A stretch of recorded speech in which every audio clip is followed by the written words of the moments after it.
زمین آسمان کا فرق ہے جی. آپ دیکھیں نا جو لاہور میں ڈرامہ ہو رہا ہے، اور جو میں خاص طور پہ، یا مجھ سے پہلے جو خواتین ڈرامہ کرتی تھیں، وہ تو آپ کے معاشرے کی عکاسی ایکچولی تو اس ڈرامے سے ہی ہوتی ہے. آپ دیکھیں نا، اب جو لاہور میں ڈرامہ ہو رہا ہے اس کے اوپر نہ تو آپ کے اسکرپٹ کا کوئی کام ہوتا ہے، نہ کوئی بندہ کوئی لائن یاد کرتا ہے. وہ 4 لوگوں کی 5 لوگوں کی ایڈجسٹمنٹ ہوتی ہے.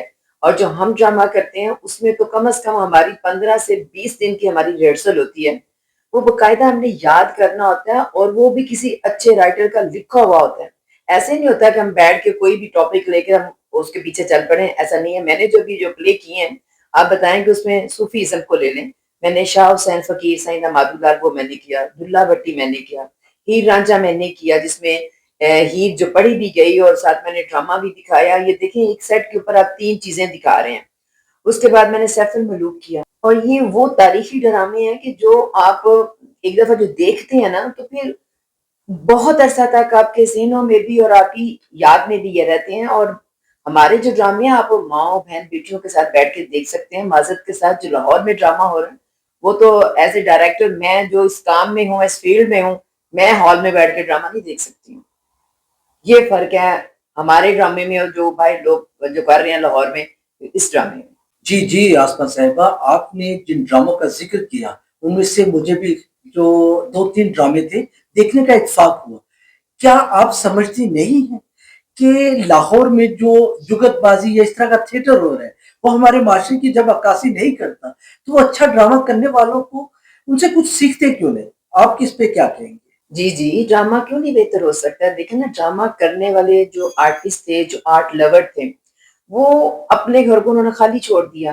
اب جب آپ اپنی جگہ چھوڑ دیں گے تو اس کے اوپر تو کوئی بھی آ سکتا ہے نا. گھر خالی ہے تو کوئی بھی ڈاکو چور آ سکتا ہے. اس میں یہ تھوڑی ہوگا کہ یہ بندہ ایجوکیٹڈ ہے تو یہ آ کے بیٹھ جائے گا. جب آپ اپنے کام چھوڑ کے چینلز پہ جا کے مختلف جا کے آپ ٹاک شوز میں بیٹھ گئے ہیں، اور یہ وہ لوگ تھے جو تھیٹر کی پہچان ہوتے تھے. اب دیکھ لیں کہ جیسے اب جو فنکار ہے وہ اپنے آپ کو اور اپنے ڈرامے کو اس نے زندہ رکھا ہوا ہے.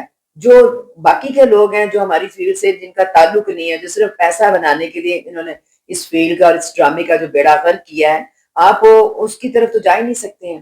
وہ بہت زیادہ ہے اور بہت کم لوگ ہیں جو آرٹ لور ہیں. جس میں دیکھیں نسیم وکی ہے، ناصر چنیوٹی ہے، ظفری خان ہے.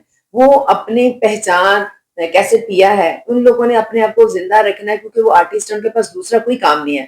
وہ یہی کام کرتے ہیں اور انہوں نے یہی کام کرنا ہے. وہ کچھ بہتر کر رہے ہیں اپنے ڈرامے کو. لیکن آپ کہیں کہ جیسا ہم لوگ ادھر فیڈرل میں ڈرامہ کرتے ہیں اس کا تو مقابلہ وہ بھی نہیں ہو سکتا.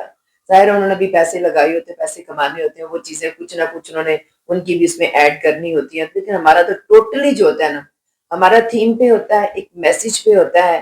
یا تو میں تو بہت زیادہ جو کر رہی ہوں آج کل تو میں تو صوفیزم پہ کر رہی ہوں. اور وہ ٹاپک ہی ایک الگ ہوتا ہے، اس کی آڈینس بھی الگ ہوتی ہے، اور اس کو کرنے کا جو مزہ آتا ہے آپ اس میں گم ہو جاتے ہیں. جو ہال میں لوگ بیٹھے ہوتے ہیں، مجھے کم از کم یہ نہیں کہنا پڑتا کہ میں آپ کے موبائل سوئچ آف کر دیں، چھوٹے بچوں کو ہال میں نہ لے کر آئیں، کیونکہ آپ کی کریشن اتنی ہوتی ہے. آپ وہ چیز ایسی ایکسپیریمنٹل آپ چیزیں دکھا رہے ہوتے ہیں کہ وہ ان کے لیے ایک بڑی نئی چیز ہوتی ہے. وہ خود بخود اس میں گم ہو جاتے ہیں کہ آپ کو یہ کہنا نہیں پڑتا. بہت دفعہ میں نے دیکھا ہے کہ ہال میں ڈرامہ ہو رہا تھا تو لوگوں کے لیے اناؤنسمنٹ ہوتی ہے جی اپنے موبائل فون آف کر دیں، اپنے چھوٹے بچوں کو ہال سے باہر نکال دیں. کیوں بھائی؟ آپ کوئی چیز ایسی دکھاؤ بچے بھی رک جائیں اور اس میں گم ہو جائیں. تو کام تو یہ ہوتا ہے. زبردست. محتمہ مجھے یہ بتا دیجیے گا کہ بطور رائٹر، ڈائریکٹر، پروڈیوسر، بطور ایکٹر آپ نے کام کیا اس فیلڈ میں، تو کیا پیسہ ہے اس فیلڈ میں؟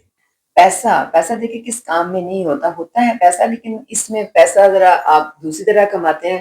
کوشش کرتے ہیں کہ آپ ایسے موضوع جو آپ کرتے ہو تو اس میں آپ اسپانسرز لیتے ہیں، مل جاتے ہیں لوگوں کو. وہی بات آ جاتی ہے کہ آپ کتنے قریب ہیں کس کے اور کون آپ کا سفارشی ہے. بینگ اے لیڈی میں تو خیر اتنی کوئی ایکسرسائز نہیں کرتی ہوں کہ میں جا کے اسپانسر کے لیے میں بھاگ دوڑ کروں. تو میں نے تو یہ جنون اور عشق ہے اس کام سے مجھے، تو میں نے تو اپنی جائیدادیں بھی بیچ کے اس کام کو زندہ رکھا ہوا ہے. میں نے اپنا ذاتی گھر بیچ کے تو میں نے ایک فلم بنائی تھی جو مجھے بڑا کریز تھا کہ میں اس میڈیم پہ بھی جاؤں اور اس انڈسٹری میں بھی جا کے مجھے تھوڑا جو ایکسپیرینس ہے میں سیکھنے کے لیے میں گئی تھی. اور اللہ کا شکر ہے کہ میں نے بہت کچھ سیکھا.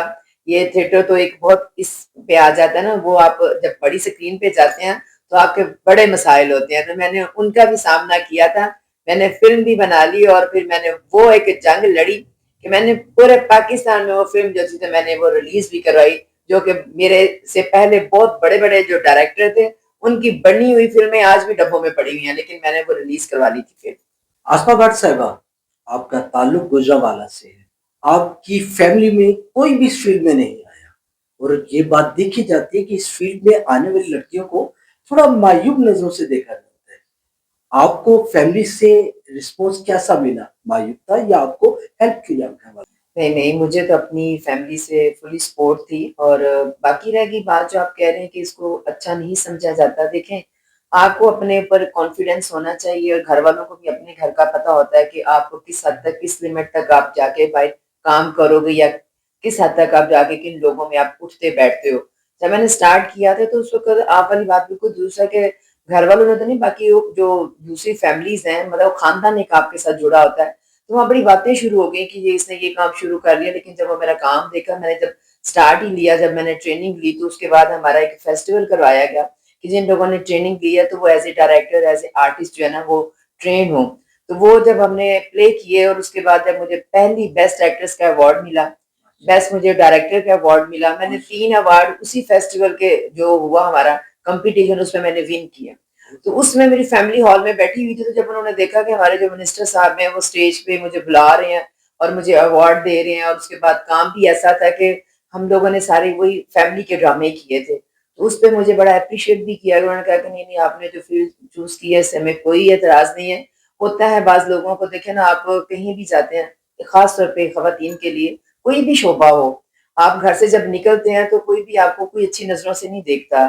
ایک ہمارے یہ ایک بات ہے، اس کو آپ ایک مرد ہیں، آپ بہت اچھی طرح سمجھتے ہیں کہ خاتون گھر سے نکلتی ہے تو میرا نہیں خیال کوئی بھی اس کو ایک بہن کی نظروں سے یا اچھی نظروں سے دیکھتا ہوگا۔ تو وہ اگر آپ نے کام کرنا ہے، میں اپنے دھیان لگی رہی ہوں، کوئی کچھ کہہ رہا ہے، کوئی بات کر رہا ہے، میں نے کوئی اس کے اوپر دھیان ہی نہیں دیا، کیونکہ مجھے میرے مقصد کا پتا تھا کہ میں نے اپنے اس ٹارگٹ کو جو ہے نا میں نے اچیو کرنا ہے، اور وہ میں نے الحمدللہ کیا۔ اور آج آپ کو پتہ ہی ہے مجھے 30 سال ہو گئے ہیں اس فیلڈ میں، اور مجھے لوگ پیار بھی کرتے ہیں، میری رسپیکٹ بھی ہے، اور مجھے اچھا بھی لگتا ہے۔ جو جونیئر ہیں وہ بہت زیادہ میرا احترام کرتے ہیں، جو بڑے ہیں وہ بڑے پیار سے ملتے ہیں، اور میں نے بھی ہمیشہ سے ادب کے ساتھ ہی بڑوں کا احترام بھی کیا ہے، اور چھوٹوں کو میں پیار سے لے کے ساتھ چلی ہوں۔ تو یہ بہت زیادہ آپ کے اوپر بھی ڈیپینڈ کرتا ہے کہ آپ اس کو کیسے لے کے جا رہے ہو۔ آسما بٹ صاحبہ، ماشاءاللہ آپ نے اپنی دلیری کا قصہ سنایا، آپ نے جیسے فیلڈ کو ہولڈ کیا اور جیسے اپنے وقت گزارا، بہت خوشی ہوئی آپ کے حالات و واقعات سن کر۔ نئے آنے والے لوگ، خصوصاً لڑکیاں جو اس فیلڈ میں آنا چاہتی ہیں، ان کو آپ کیا میسج دینا چاہیے؟ میرا میسیج یہ ہے کہ جو لڑکیاں اس فیلڈ میں آنا چاہ رہی ہیں، جو آئی ہوئی ہیں، ان کو بہت سارے موقع ایسے نہیں ملتے ہیں، لیکن آپ لگی رہیں اس کام میں، کیونکہ یہ ایک ایسا کریٹو کام ہے اور جنونی، اور یہ کام ہوتا ہے عشق کے ساتھ اور جنون کے ساتھ۔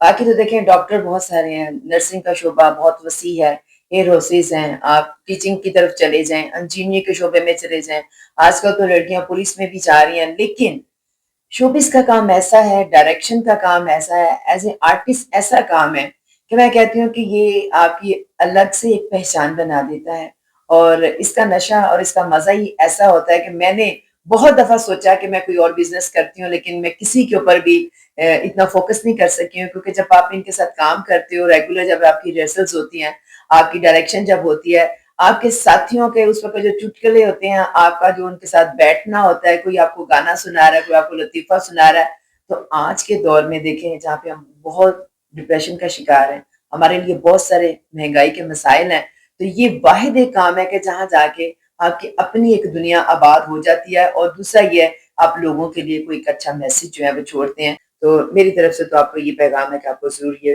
جو ہے نا فیلڈ وہ جوائن کرنی چاہیے۔ معزز خواتین و حضرات، آسما بٹ صاحبہ کے اس میسج کے ساتھ ہمارے آج کے پروگرام کا اختتام ہوتا ہے۔ اجازت دیجیے، اللہ حافظ۔